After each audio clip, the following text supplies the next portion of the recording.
on behalf of AP Media Press, congratulations on what was a wonderful show. Thank you very much. How did you get into fashion? So what are your influences and where do you draw from as a creator?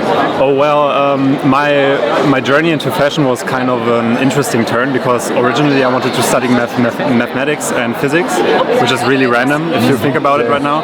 And I think back then a friend of mine who was an actor just asked me on a random night in Cologne, what do you really want to do?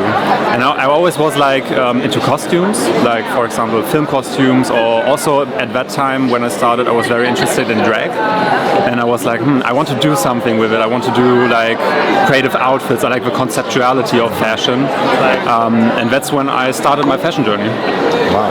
And I mean, you kind of touched on it there, but what messages are you trying to convey with your designs, with the show tonight? So for my final collection right now, it's my master's collection, which was the theme of love. Love in all its faces was the name of the collection. And I wanted to do a collection based on very different things. For example, at first my personal experience with love, because love nowadays is like very difficult, especially dating. Everyone is like not really attaching anymore, and I think that's kind of sad. And I always get inspired by love stories, and that's why I wanted to combine these aspects. And my collection is also based on novel characters, like 3 novels. The first 2 were Romeo and Juliet from Shakespeare. I also did Dorian Gray for narcissism, so very different kinds of love. And also, for example, Grenouille from the Perfume. I don't know if you know it.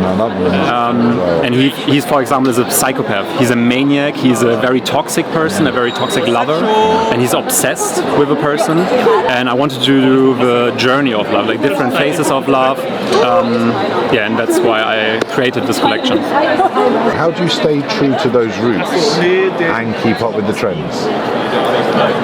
I personally don't really look into trends because, for example, I mean, there are different kind of websites where you see like different trends on a meta basis, like what's trending in 2 years.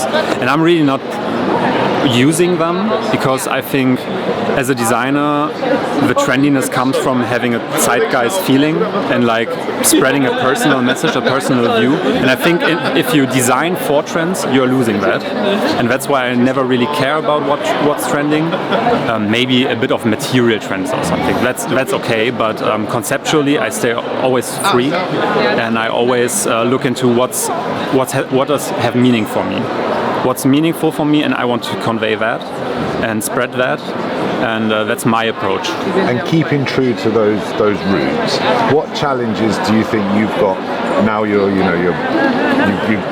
shown and going forward. What are the major challenges you're going to face, and what would you like to do in the future?